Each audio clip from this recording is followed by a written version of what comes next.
Tales up, Vindicators. This is Xenoxis, and this is the Xenoxis show for the 31st of March 2017.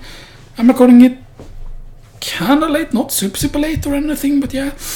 I actually went up later today, but I went to bed at the same time. So instead of just sleeping 6 hours, I decided to sleep 7, and that just makes me feel a lot better.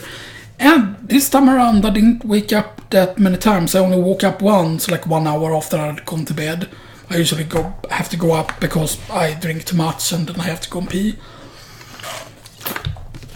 But after that, I basically slept until I needed to go up, which was really good. Anyway, first off today, we're going to be talking about something called, in English, I believe it's called bearnaise sauce. Oops, that's not what I wanted to do. Let's see how it's spelled in English. I can't spell.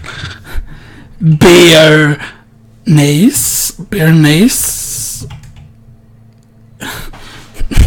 Dude, it's so hard to spell when it's like bearnaise. Is it sauce? Yeah, bearnaise sauce. Bear and the naise. Bearnaise sauce is what it's called in English. Yeah. Bearnaise sauce is what it's calling it. It's so weird to call it that. Bearnaise sauce, and it's an accent over there. Because it's a French thing, you know. It's a French thing, you know. But here in Sweden, certain people or certain parts in Sweden, here down in Småland or Småland, bearnaise sauce is pretty big because of a certain computer gaming magazine called PC Gamer, the Swedish version of PC Gamer that is. I mean, they do take a lot of text from the English PC Gamer as well. Sometimes they use like rip reviews and text write-off. Sure, they translate them and everything, but you know, it just feels a bit like a cop-out, you know, like yes, they have so much content in their gaming magazine, but I would just prefer a smaller game magazine, even if it still would have the same price if they would just only have Swedish text in it, you know, and stuff like that, but yeah. Anyway, I want to talk about a really good bearnaise sauce, because it's called sauce in Swedish. That's basically the sauce part, and this is a really good one here. This one is really good. This is the Johan Jureskog selection. Johan Jureskog, he's a pretty famous chef. He's really good with meat. And if you watched my old channel, you might remember I did some videos talking about some burgers I had eaten, which was on McDonald's, which was really good, which was Johan Jureskog burgers. And he made like special burgers. Basically, that was there for a limited amount of time. And one of them was Johan Jureskog New York, and one was Little Italy, and I forgot what the third one was. There was a Texas one as well. And you know, like, the thing is also, like, Americans that have tried, for example, European McDonald's just in general is so much better than the American stuff. Like, the American burgers, when you get them, they just look dry, they just look horrible in comparison. Like, the Swedish burgers actually look good and stuff like that, but yeah. But this bearnaise sauce is very high end. There's only 230 milliliters in this, which is not super much. And it's made by a company called Highland Beef. And this is a selection, so basically they got other products as well. I'm not right certain what they are. But a good thing about this one is very acidic, which is very different from a lot of bearnaise sauce. And this one is more similar to the French stuff, because my father, the thing he works with, he back in the day used to travel around a lot and build machines for different companies and stuff. That one time or several times he was in France, and one time in France he ate at one of those places that serve Entrecote meat, which is a French type of meat, which is called Ribeye. I believe in America it's called Ribeye meat. So for those of you who enjoy Ribeye meat, that's basically what Entrecote is. That's what it's called in the Americas. Yeah, a lot of like meat, what they call here in Sweden, they have an equivalent in the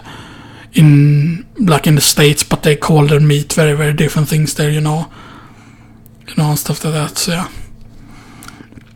But a good thing about this one is, as I said, it's very, very acidic, and it's a pretty thin sauce. The thing is, when he ate the bearnaise sauce in France, that sauce is extremely thin. It's almost like a skye. You call it like a skye with an e afterwards, like skye. The thing, like when you make meat, there's usually some sauce that come out from the meat, and that thing builds the thing that's called a skye. It's like super thin. It's basically sauce from the meat. And that's how thin that is. That's kind of how thin real French bearnaise sauce is. Like real French bearnaise sauce is like extremely thin, but packed with a shit ton of flavor. And usually there's a shit ton of butter in. There's dragoon in. Yes, there's a spice called dragoon with 2 O's, I believe, because no, they spell it dragon here. But yeah, they call it dragoon. Like, not like a dragon, like the actual I fly on, I breathe fire. Although if the spice came from dragons, like roar, I have to go and play Dark Souls, and I have to kill this dragon to get dragoon spice. Yay. That's how you got dragon spice. You have to use a time machine, go back to medieval times and slay a dragon. Because dragons totally existed during medieval times, that's what they fought. No, they actually fought windmills, Don Quixote fought windmills with Sancho Panzas and stuff like that, That's pretty great. Cervantes made, I believe, Don Quixote and stuff like that, which was really pretty fucking cool. But yeah, but this one is like really good.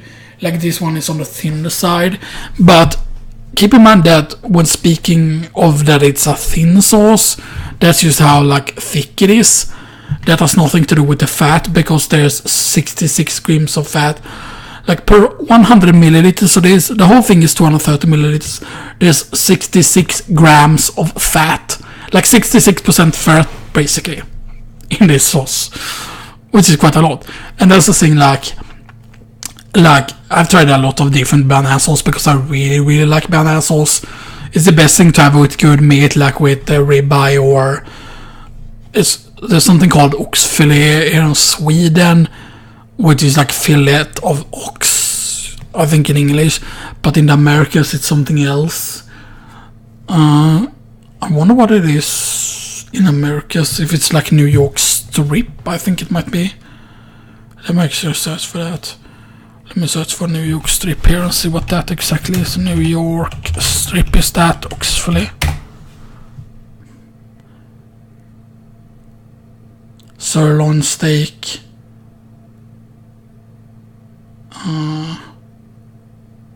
Strip steak. Okay.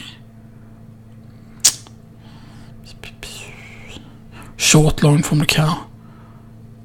That looks very much like oxfilé, to be honest.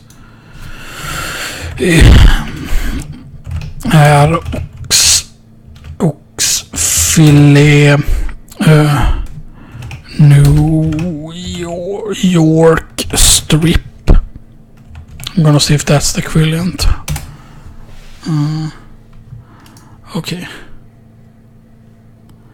Och här är en som frågar vad olika... Here's a person basically asks them what certain things in America, like sirloin, tenderloin, ribeye, what they are in Sweden. Sirloin is rig beef here in Sweden. Tenderloin is a fillet portobello. Ribeye is actually an English name for Entrecote, which was right. And also, yeah. Sheep is actually muttons. Wild animals of venison, I know that from World of Warcraft. Veal is from calves or calf. Beef is cow, of course, everyone knows that, but yeah. So that's what ribeye is. But I'm pretty certain then that New York strip is oxfilé. I'm pretty certain about that.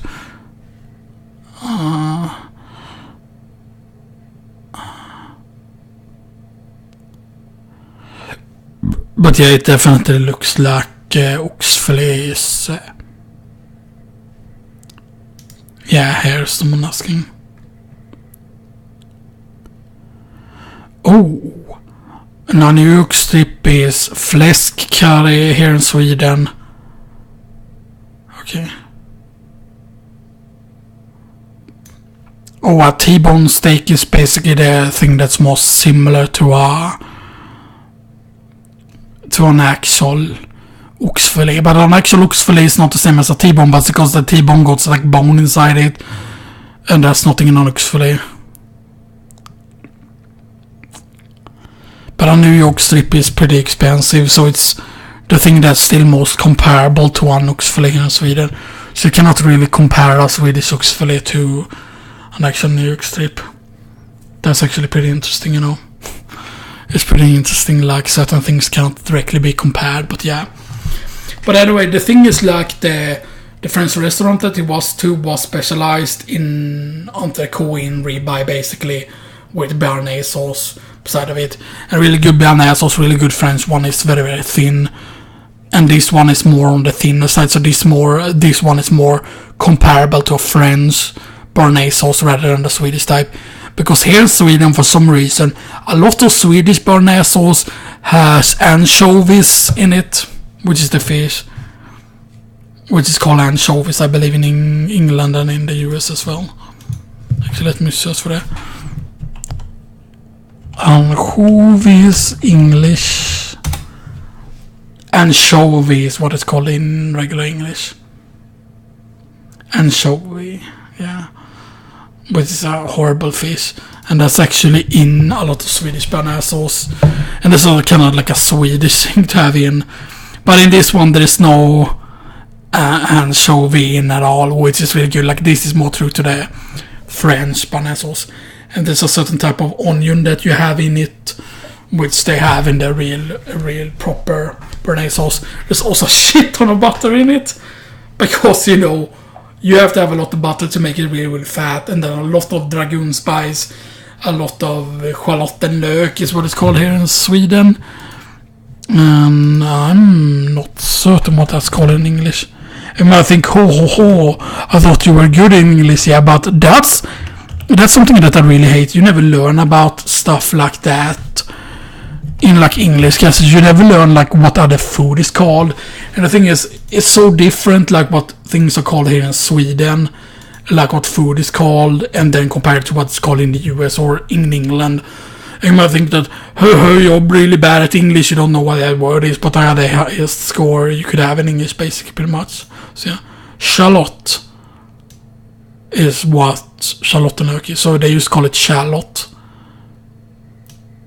Is there an American translation for that, or do they even have that onion in America? I don't think they have that onion in America. They probably have no idea what that is. Yeah, it shows up nothing. So, I don't think they have shallot onions. Do they have shallot in America?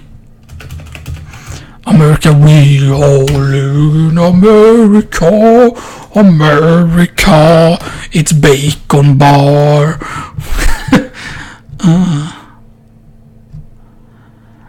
They look like garlic, but it tastes like sweet onions. In the North America, the UK and Europe, shallots are small onions with pear-shaped bulb. They're commonly used in French cooking for their own delicate flavor, which is used in bearnaise sauce. I wonder if they're gonna mention bearnaise sauce here. They need to do when they're mentioning French cooking there. Oh, they're not mentioning it. Substitute, okay. Yeah. Shallots have subtler, sweeter flavor than either onions or garlic. Browning them, though, will cause them to taste somewhat bitter. That's the type, yeah. And that's basically what you use in real goodly bearnaise sauce. By the way, anyway, let's get into part